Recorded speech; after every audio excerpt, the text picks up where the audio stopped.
Hello students, आज हम लोग क्लास 10 मैथ्स का एक्सरसाइज 15.1 जो कि प्रोबेबिलिटी है, इसका पिछले वीडियो में मैंने आपको क्वेश्चन नंबर 7 तक कंप्लीट करवा चुका था। आज हम लोग क्वेश्चन नंबर 8 से डिस्कस करेंगे।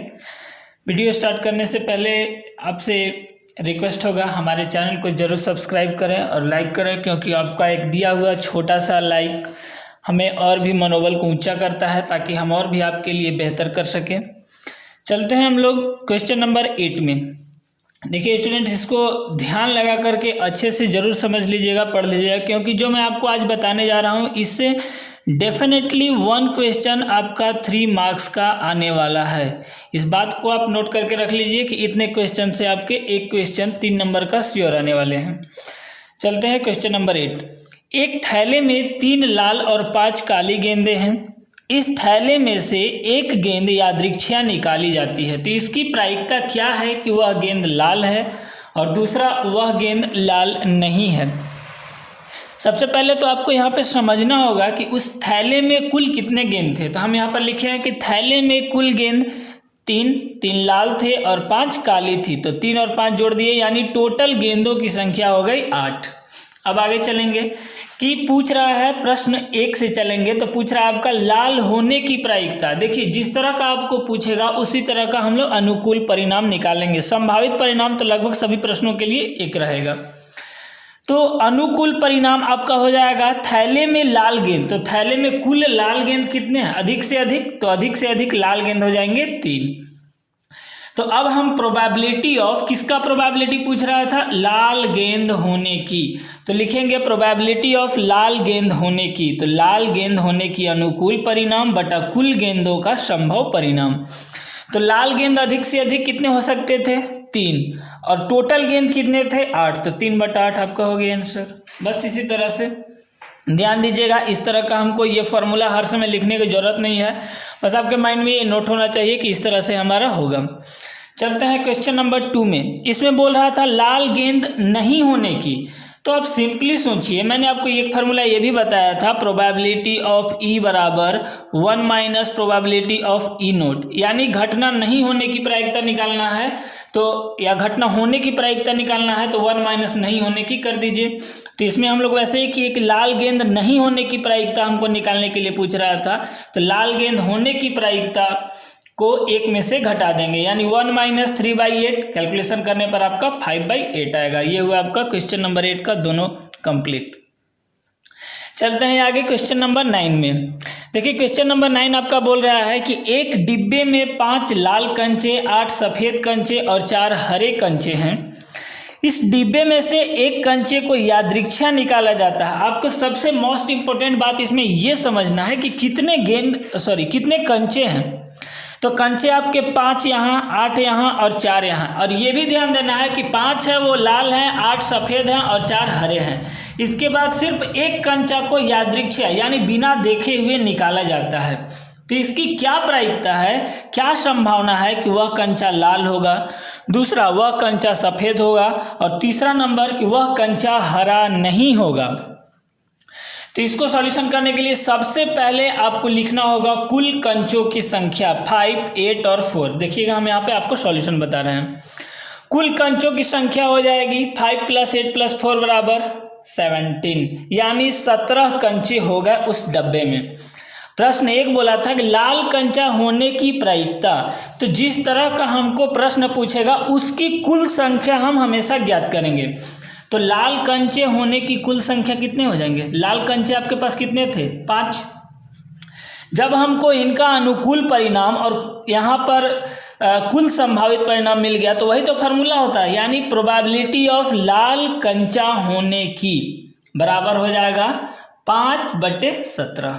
बस नेक्स्ट दूसरा सवाल बोल रहा है कि सफ़ेद कंचों की संख्या हमको फाइंड आउट कि क्या प्रायिकता है कि वह कंचा सफ़ेद होगा, यानी सफ़ेद कंचे होने की प्रायिकता। हम एकदम सिंपल में लिखेंगे कि सफ़ेद कंचों की संख्या कितनी होगी, 8।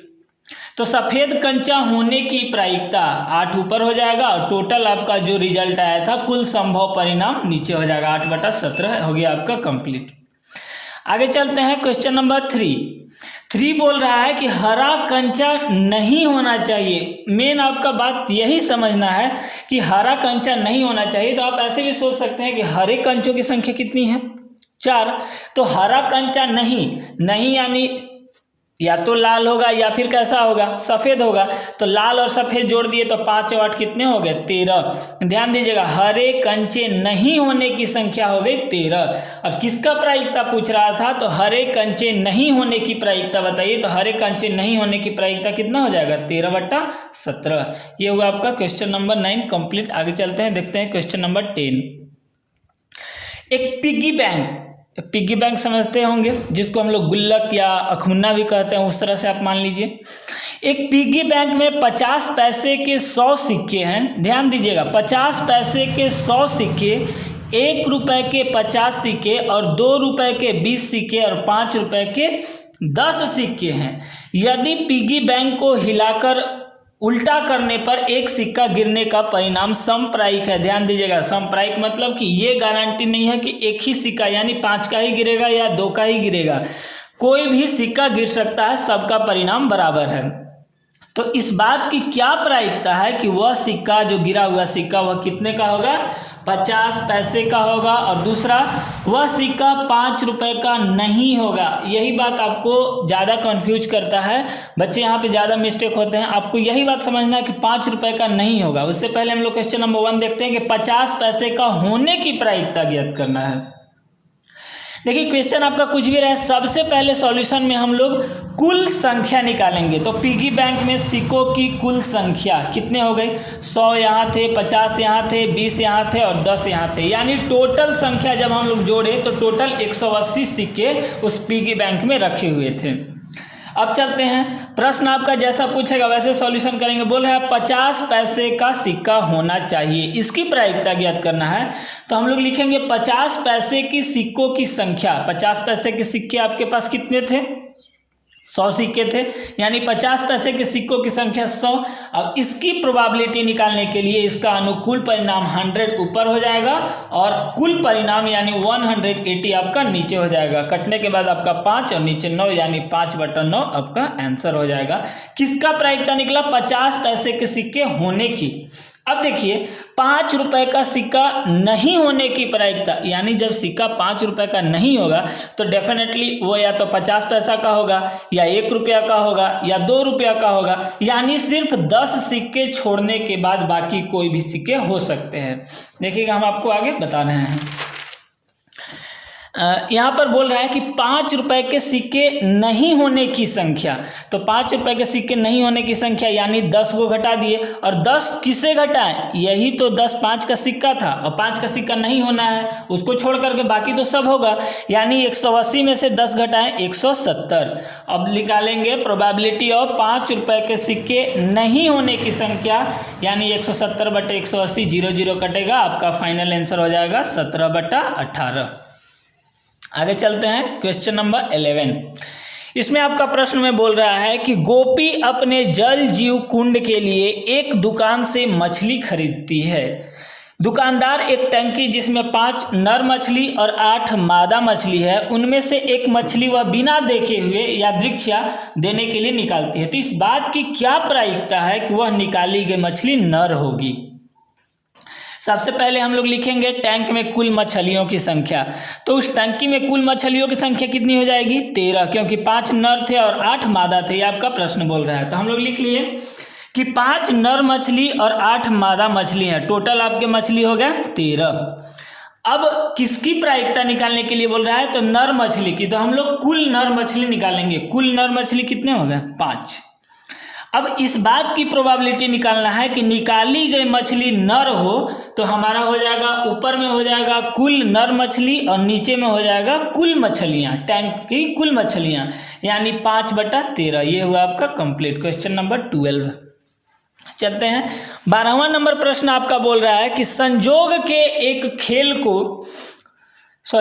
खेल में एक तीर को घुमाया जाता है जो विश्राम में आने के बाद संख्या 1 2 3 4 5 6 7 और 8 में से किसी एक संख्या को इंगित करता है।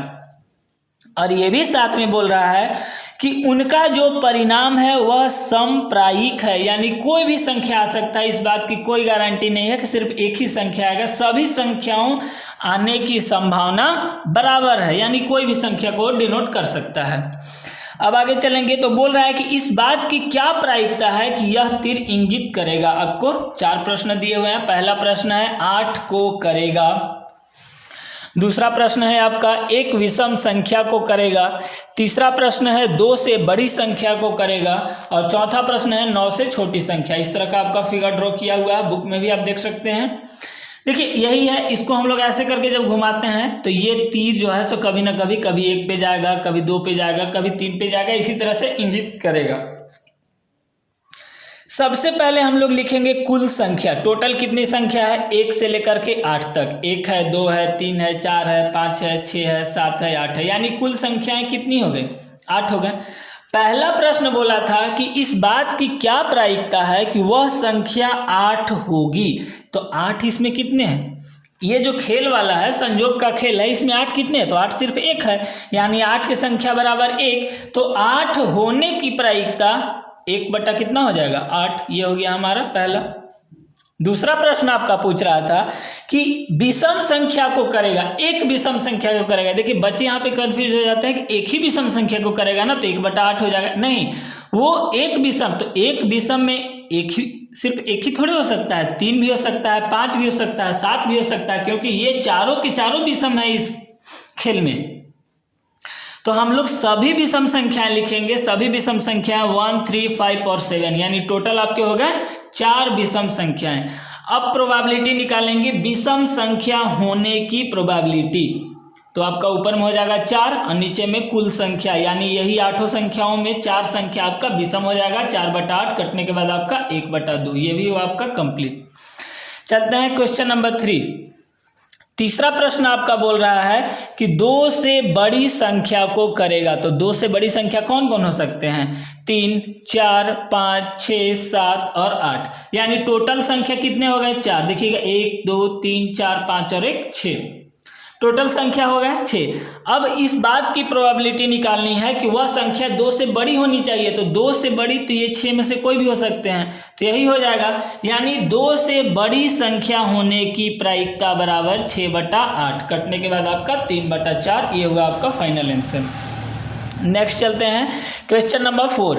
चौथा आपका बोल रहा है कि 9 से छोटी संख्या, अब बताइए 9 से छोटी तो सारी संख्याएं हो जाएंगी 1 से लेकर के 8 तक, वही मैंने यहाँ पे आपको बता रहा हूँ। देखिएगा 9 से छोटी संख्या हो जाएगा आपका 1, 2, 3, 4, 5, 6, 7, 8, यानी टोटल संख्याएं कितनी हो गए 8 संख्या जो 9 से छोटी है।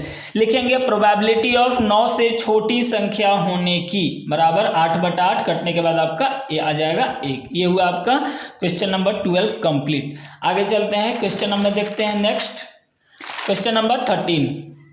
देखिए स्टूडेंट, हम आपको बहुत ही अच्छे तरह से और एक सरल और सहज भाषा में हम आपको बताने की कोशिश कर रहे हैं। हमको आशा है कि आपको अच्छे से समझ में आ रहा होगा। अगर आपको इसके बावजूद भी कोई प्रॉब्लम लग रहा हो तो आप हमको ज़रूर कमेंट बॉक्स में बताइए, हम आपको फिर से अच्छे से बताने की कोशिश करेंगे। चलते हैं क्वेश्चन नंबर 13। एक पासे को एक बार फेंका जाता है तो निम्नलिखित को प्राप्त करने की प्रायिकता ज्ञात कीजिए। किस बात की प्रायिकता ज्ञात करना है ये भी हम लोग देख लेते हैं। सबसे पहले तो बोल रहा है कि एक अभाज्य संख्या होना चाहिए, दूसरा बोल रहा है कि वह संख्या 2 और 6 के बीच स्थित होना चाहिए, इसकी प्रायिकता ज्ञात कीजिए, और तीसरा प्रश्न आपको बोल रहा है कि एक विषम संख्या होना चाहिए। तो आप इसमें सबसे पहले आप देखिए कि पासा पे कितने अंक इंगित रहते हैं 1, 2, 3, 4, 5, 6, यानी पासे में आने वाले कुल संख्या कितने हो जाएंगे 6। अब आगे चलते हैं क्वेश्चन नंबर 1। पहला प्रश्न आपको बोल रहा है कि एक अभाज्य संख्या, अभाज्य संख्या तो आप जानते ही होंगे किसे कहते हैं, तो पासे में कुल अभाज्य संख्या 1 से लेकर के 6 के बीच में कौन कौन से अभाज्य संख्याएं हो जाएंगे 2, 3 और 5, 2, 3 और 5, यानी टोटल कितनी अभाज्य संख्या हो गई 3 अभाज्य संख्याएं हो गई। अब चलेंगे प्रोबेबिलिटी ऑफ एक अभाज्य संख्या होने की, तो 3 हो जाएगा ऊपर और टोटल संख्या आपका है 6, 3 बटा 6, कटने के बाद आपका आ जाएगा 1 बटा 2, ये हुआ आपका कंप्लीट। दूसरा प्रश्न आपको बोल रहा है कि 2 और 6 के बीच स्थित कोई संख्या। तो सबसे पहले हम लोग खोजेंगे कि 2 और 6 के बीच कौन कौन सी संख्या आएगी। 2 और 6 के बीच आने वाली संख्या आपकी हो जाएगी 3, 4 और 5, यानी यही 3 संख्या है जो 2 और 6 के बीच में आएगी। आगे चलते हैं, प्रोबेबिलिटी निकालते हैं 2 और 6 के बीच स्थित कोई संख्या की। तो 3 हो जाएगा आपका ऊपर और 6 हो जाएगा नीचे। ये आने की अनुकूल परिणाम 3 है और कुल संभावित परिणाम आपके पास 6 है, यानी ऊपर 3 और नीचे 6। 3 से 6 कटेगा, 1 बटा कितना हो जाएगा 2। नेक्स्ट चलते हैं, तीसरा प्रश्न आपका बोल रहा है कि पासे में एक विषम संख्या आने की प्रायिकता ज्ञात कीजिए। तो हम लोग सबसे पहले निकालेंगे कि पासे में कुल विषम संख्याएं, हम लोग देखेंगे कि कुल विषम संख्याएं हमारे पास कितनी है। तो 1 से 6 तक की संख्या में 1, 3 और 5, यही तीनों आपका विषम संख्या हो जाएगा, यानी हो जाएगा आपका 3 ऐसा संख्या है जो कैसा संख्या, ऑड नंबर यानी विषम संख्या है। अब इस बात की प्रोबेबिलिटी निकालेंगे कि वह विषम संख्या होनी चाहिए। तो कुल विषम संख्या आपके पास कितने हैं, 3, और कुल संख्या आपके पास कितने हैं, पासे पर कितने संख्या है, 6, यानी 3 बटा 6 करने के बाद आपका हो जाएगा ये भी 1 बटा 2। ये हुआ आपका क्वेश्चन नंबर 13 कंप्लीट। आगे चलते हैं क्वेश्चन नंबर 14। 14वां नंबर सवाल ये ताश के बारे में है, ताश के पत्ती के बारे में है। ये मैंने आपको पहले भी बता दिया था कि कौन कौन से पत्ते को हुक्म बोला जाता है, पान का पत्ता बोला जाता है, ईंट किसको बोला जाता है, ये मैंने आपको इंट्रो क्लासेस में बता दिया था। अगर आपने नहीं देखा है तो मैं आपको उसका लिंक डिस्क्रिप्शन बॉक्स में डाल दूंगा, आप उसको जरूर देख लीजिएगा। उससे आपका इंट्रो क्लास अच्छे तरह से क्लियर हो जाएगा, तो आप प्रोबेबिलिटी को और भी अच्छे से आसानी से समझ सकते हैं। चलते हैं क्वेश्चन नंबर 14 में। इसमें बोल रहा है कि 52 पत्तों को अच्छी प्रकार से फेंटी गई एक गड्डी में से एक पत्ता निकाला जाता है। तो निम्नलिखित प्राप्त करने की प्रायिकता ज्ञात कीजिए। लाल रंग का बादशाह, दूसरा एक फेस कार्ड, तीसरा लाल रंग का तस्वीर वाला पत्ता, चौथा पान का गुलाम, पांचवा हुक्म का पत्ता और छठा एक ईंट की बेगम। चलिए चेक करते हैं इसको सॉल्यूशन। एकदम आसान सा प्रश्न है, आप थोड़ा अच्छे से ध्यान से समझिए, क्लियर हो जाएगा तुरंत। कुल पत्ते, ताश में कितने पत्ते होते हैं, 52। यहाँ पर आपका दिया भी हुआ था कि 52 पत्तों की गड्डी है, यानी कुल पत्ते कितने हो गए हमारे 52। अब पहला प्रश्न आपको बोल रहा है किस बात की प्रायिकता निकालना है। तो लाल रंग के बादशाह, आपको पता होगा कि के को बादशाह बोला जाता है, के फॉर किंग होता है, ये बादशाह होता है। ये मैंने आपको बताया था कि 2 काला होते हैं और 2 लाल होता है, यानी हुक्म का पत्ता और चिड़िया का पत्ता ये दोनों काला होता है, और ईंट और एक पान जो होता है वो दोनों लाल होता है। मैंने आपको इंट्रो क्लास में बता दिया था। यानी लाल रंग के बादशाह की संख्या कितनी हो जाएगी, 2। आप इसको ऐसे भी देख सकते हैं कि ये वाला जो पत्ता हो गया और ये वाला हो गया, यही दोनों सिर्फ लाल होता है, ये दोनों पत्ते जो होते हैं सो लाल होते हैं। तो हो जाएगा आपका प्रोबेबिलिटी ऑफ लाल रंग के होने की 2 ऊपर हो जाएगा, और कुल पत्ते कितने हैं 52, 2 बटे 52 कट के आपका 1 बटे हो जाएगा 26। सेकेंड क्वेश्चन, एक फेस कार्ड यानी तस्वीर वाला पत्ता, आपको पता होगा कि गुलाम, बेगम और बादशाह यही तीनों पत्ते होते हैं जो फेस कार्ड होते हैं। आप देख भी सकते हैं ताश वाले पत्ते में कि इन्हीं का फोटो लगा हुआ रहता है। तो 4 ये होंगे, 4 ये भी होंगे, 4 ये भी होंगे, तो 4 4 8 और 4 टोटल कितने हो गए 12। यानी प्रोबेबिलिटी ऑफ फेस कार्ड होने की 12 बटा 52 कटने के बाद आपका हो जाएगा 3 बटा 13। क्वेश्चन नंबर 3 बोल रहा है लाल रंग का तस्वीर वाला पत्ता। ध्यान दीजिएगा, तस्वीर वाले पत्ते तो आपके टोटल 12 हो गए, लेकिन मैंने आपको बताया था कि 4 तरह के पत्ते होते हैं, एक पत्ता 4 तरह का होता है, तो जिसमें 2 लाल रंग के होते हैं और 2 काले रंग के भी होते हैं। इस तरह का मैं आपको बताया था। ये आपका हो गया हुक्म का पत्ता कह सकते हैं, और एक आपका हो गया चिड़िया भी कह सकते हैं। इस तरह से हो गया चिड़िया। तो ये दोनों जो होते हैं ये दोनों आपका ब्लैक होता है और ये दोनों रेड होता है, यानी 2 इसमें, 2 इसमें और 2 इसमें। कुल लाल रंग के तस्वीर वाले पत्ते कितने हो जाएंगे 6। यानी प्रोबेबिलिटी ऑफ लाल रंग का तस्वीर वाला पत्ता 6 ऊपर हो जाएगा, और कुल पत्ते कितने हैं 52 नीचे हो जाएंगे। 6 बटे 52 कटने के बाद आपका 3 बटा आ जाएगा 26।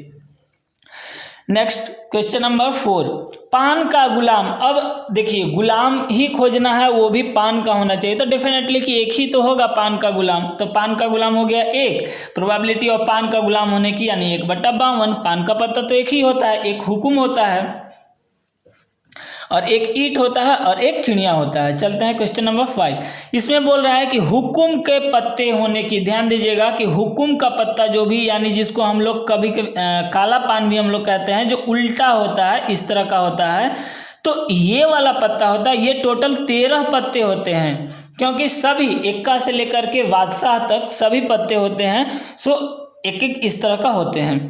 यानी टोटल पत्ता हुकुम का कितना हो जाएगा 13। तो लिखेंगे प्रोबेबिलिटी ऑफ हुकुम का पत्ता होने की 13 हो जाएगा 52। ऊपर में आपका कटने के बाद आपका 1 आ जाएगा 4। आगे चलते हैं क्वेश्चन नंबर 6। ईंट की बेगम, वो भी ये पूछ रहा है बेगम होना चाहिए, बेगम ईंट की, तो बीबी का हम लोग बीबी भी कहते हैं उसको, क्यू फॉर क्वीन। तो जो बेगम का पत्ता होगा उसमें ईंट तो एक ही होगा, एक ईंट होगा, एक चिड़ी होगा जिसको चिड़िया भी कहते हैं, और एक हुकुम का पत्ता हो जाएगा आपका, ये आपका, और एक ईंट हो जाएगा, 4 पत्ते हो गए। तो ईंट के बेगम होने की यानी 1 कितना हो जाएगा 52। प्रोबेबिलिटी ऑफ ईंट के बेगम होने की 1/52। ये हुआ आपका क्वेश्चन नंबर 14 तक कंप्लीट। आगे चलते हैं, देखते हैं क्वेश्चन नंबर 15। 15वां नंबर प्रश्न देखते हैं। ये भी आपका ताश का पत्ता वाला है, इसलिए मैं इस प्रश्न को भी बता दे रहा हूं आपको। इसमें बोल रहा है कि ताश के 5 पत्ते हैं, सिर्फ ताश के कितने पत्ते हैं 5 ही पत्ते हैं, और ईंट का दहला गुलाम, बेगम, बादशाह और इक्का को पलट करके अच्छी तरह से फेंटा गया। ध्यान दीजिएगा कि इस ताश में जो पत्ता है सिर्फ 5 ही है, दहला है, गुलाम है, बेगम है, बादशाह है और ईंटा है, और ये सब जो है सो कौन से हैं ईंट वाले हैं, ईंट वाले पत्ते हैं। फेंटने के बाद एक पत्ते को निकाला जाता है, तो पहला प्रश्न है कि इसकी क्या प्रायिकता है कि वह पत्ता बेगम होगा। इसको पहले हम लोग सॉल्यूशन कर लेते हैं। देखिए कुल पत्ते आपके पास कितने हो गए 5। अब 5 पत्ते में तो बेगम आपका एक ही ना होगा, एक बेगम, एक बादशाह, एक इक्का, एक दहला और एक गुलाम, यानी बेगम आपका 1 होगा। तो एक बेगम होने की प्रोबेबिलिटी कितना हो जाएगी 1/5 हो गया, क्लियर। दूसरा नंबर प्रश्न बोल रहा है कि यदि बेगम निकल आती है तो उसे अलग रख दिया जाता है, यानी अगर हम लोग जो निकाले वो बेगम निकलने के बाद उसको अलग रख देते हैं, उसके बाद एक अलग पत्ता निकालते हैं, तो इस बात की क्या प्रायिकता है कि दूसरा निकाला गया पत्ता इक्का है और फिर बेगम है। तो सबसे पहले आप बताइए कि आपके पास कितने पत्ते थे 5 पत्ते हैं हमारे पास, 5 में से एक यानी बेगम को निकालकर जब अलग यानी एक तरफ रख दिया जाता है तो हमारे पास कुल पत्ते अब कितने बचे 4। यही बच्चे यहीं पे कंफ्यूज होते हैं कि हम कुल पत्ते हमेशा 5 ही लेकर के चलते हैं, लेकिन प्रश्न आपको यहाँ बता रहा है कि 4 ही पत्ते अब आपके पास बचे हुए हैं, एक पत्ते को निकाल करके अलग रख दिया जाता है। तो इक्का होने की प्रायिकता ज्ञात कीजिए। तो इक्का तो डेफिनेटली उसमें एक पीस बचा हुआ है, यानी इक्के की संख्या कितना हो गई 1। और प्रोबेबिलिटी ऑफ एक इक्का होने की कितना हो जाएगा 1/4, क्लियर। पूछ रहा भी बेगमों की संख्या, तो बेगम तो पहले से ही 5 पत्ता में एक बेगम था जिसको निकाल करके अलग रख दिया गया, तो हमारे पास 4 बचा, यानी बेगम हमारे पास है ही नहीं। बेगम की संख्या बराबर हो जाएगी 0। तो हम लोग आगे चलेंगे, प्रोबेबिलिटी ऑफ एक बेगम होने की कितना हो जाएगा 0/4, यानी हो जाएगा आपका 0 फाइनल। क्वेश्चन नंबर 15 भी आपका कंप्लीट हुआ। आगे चलते हैं, देखते हैं क्वेश्चन नंबर 16। देखिए स्टूडेंट, आपको अगर कहीं भी परेशानी लग रहा हो तो बेहिचक आप हमसे पूछिए, हम आपको तुरंत बताने की कोशिश करेंगे। क्वेश्चन नंबर 16 में चलते हैं। इसमें आपका बोल रहा है कि किसी कारण 12 खराब पेन 132 अच्छे पेनों में मिल गए हैं। केवल यह देखकर यह नहीं बताया जा सकता है कि कोई पेन खराब है या अच्छा, तो इस मिश्रण में से एक पेन को यादृच्छा निकाला जाता है। निकाले गए पेनों की अच्छा होने की प्रायिकता ज्ञात कीजिए। तो सबसे पहले हम लोग कुल पेन निकालेंगे, 12 खराब है और 132 अच्छे हैं, तो खराब और अच्छा जोड़ेंगे, टोटल आपके पास कितने हो गए 144 पेन हो गए। अब बोल रहा है कि टोटल यानी अच्छे और खराब को एक जगह रख दिया जाता है, अब उनमें से एक पेन निकाला जाता है, तो इस बात की क्या प्रायिकता है कि वह पेन कैसा होना चाहिए अच्छा होना चाहिए। तो हम लोग लिखेंगे अच्छे पेनों की संख्या, अच्छे पेनों की संख्या कितनी होगी 132। प्रोबेबिलिटी ऑफ अच्छा पेन होने की ऊपर हो जाएगा 132, नीचे हो जाएगा 144। 12 से कटेगा ये 11 बार में, 12 बार में, यानी फाइनल आंसर आपका हो जाएगा 11/12। एकदम आसान सा प्रश्न है। आगे चलते हैं, प्रश्न संख्या 17 देखते हैं। इसमें आपका बोल रहा है कि 20 बल्बों के एक समूह में 4 बल्ब खराब हैं। इस समूह में से एक बल्ब को यादृच्छा निकाला जाता है, यानी बिना देखे हुए निकाला जाता है। तो इसकी क्या प्रायिकता है कि यह बल्ब खराब होगा? और दूसरा प्रश्न बोल रहा है कि मान लीजिए, चलिए पहले इसको प्रश्न 1 को सॉल्यूशन कर लेते हैं, उसके बाद दूसरा पढ़ते हैं। कुल बल्बों की संख्या कितनी हो गई 20, जिसमें 4 कितने हैं, 4 कैसे बल्ब हैं, खराब बल्ब हैं। अब बोल रहा है कि हमको इसी बात की प्रायिकता ज्ञात करनी है कि यह बल्ब कैसा होगा, खराब होगा, यानी प्रोबेबिलिटी ऑफ खराब बल्ब होने की। खराब बल्ब अधिक से अधिक कितने हैं 4, और टोटल आपके पास बल्ब कितने हैं 20, यानी 4/20 कटने के बाद आपका हो जाएगा 1/5। ये होगा आपका कंप्लीट। दूसरा प्रश्न देखिए, पढ़ लेते हैं, आगे के पेज में इसको हम लोग सॉल्यूशन करेंगे। मान लीजिए कि प्रश्न 1 में निकाला गया बल्ब खराब नहीं है, यानी जो हम बॉल निकाले वो बॉल कैसा है, अच्छा है, और इसको दोबारा उन बल्बों के साथ मिलाया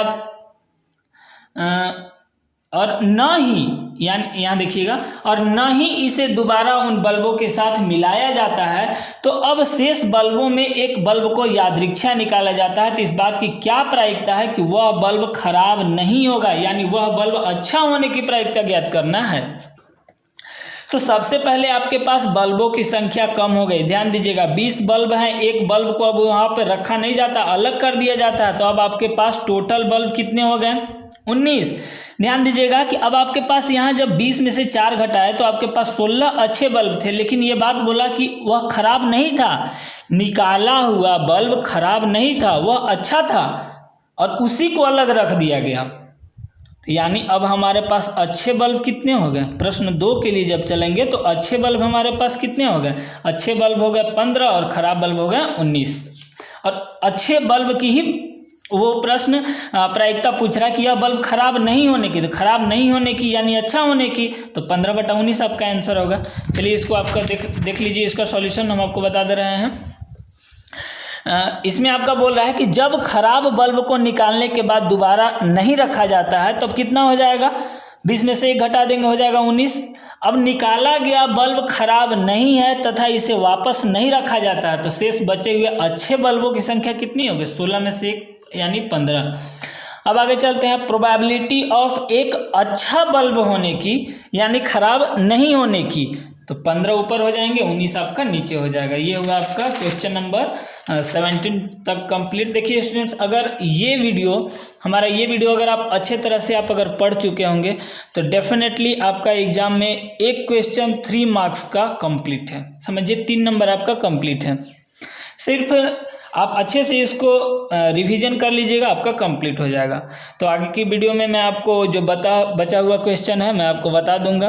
और आखिरी आपसे फिर से रिक्वेस्ट होगा कि चैनल को ज़रूर सब्सक्राइब करें और हमारे वीडियो को लाइक करें और अपने दोस्तों के साथ शेयर करें। आपका एक लाइक हमारा मनोबल को बहुत ऊँचा करता है, और हम हमेशा यह प्रयत्न करते हैं कि आपको एक अच्छे तरह से बेहतर तरीके से एक अच्छा प्लेटफॉर्म दे कि आप अच्छे से उसको डिस्कस कर सके, पढ़ाई कर सके और उसको अपने मस्तिष्क में समायोजन कर सके। Thank you so much.